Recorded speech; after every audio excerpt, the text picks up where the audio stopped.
Vendégem ilyen Lindsay, az Egyesült Királyság magyarországi nagykövete. Nagykövet úr, köszönöm szépen, hogy elfogadta meghívást. Köszönöm szépen a kedves meghívást. What was it that made you decide to apply for this position, the position of ambassador to Hungary, and why did you choose Hungary?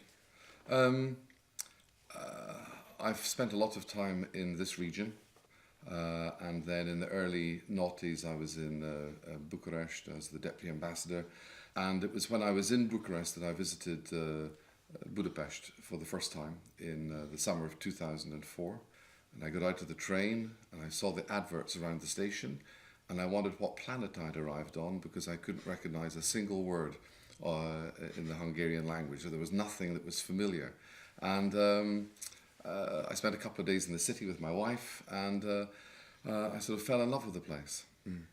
How much work does and will Brexit give you? A huge amount. When I arrived here, the referendum hadn't happened. I arrived in the embassy in March of last year. We had the referendum in June. So basically, for most of my time here, we've had Brexit. Prime Minister Theresa May has emphasized many times that your aim is to have an agreement that mutually guarantees the rights of EU citizens living in the United Kingdom as well as British citizens living in the European Union. How are these negotiations going on? Well, the negotiations at the moment are focused on what are called the withdrawal issues, the divorce issues. And there are three of them, the rights of citizens, Northern Ireland and money.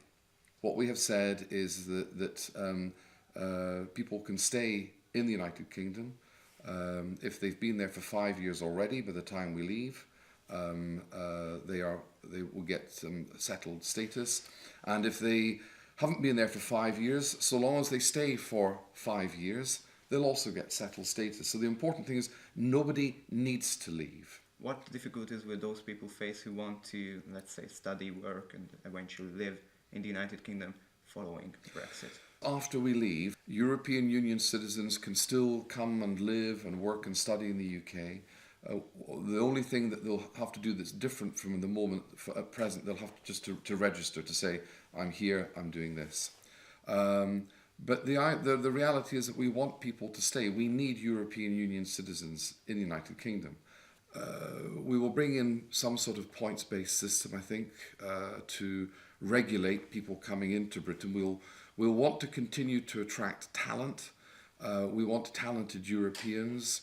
And I can say this hand on heart, Hungarians are what I would regard as our ideal immigrants. That's very reassuring. Mr. Ambassador, thank you for being here today. It's a pleasure. Thank you very much for inviting me. Thank you.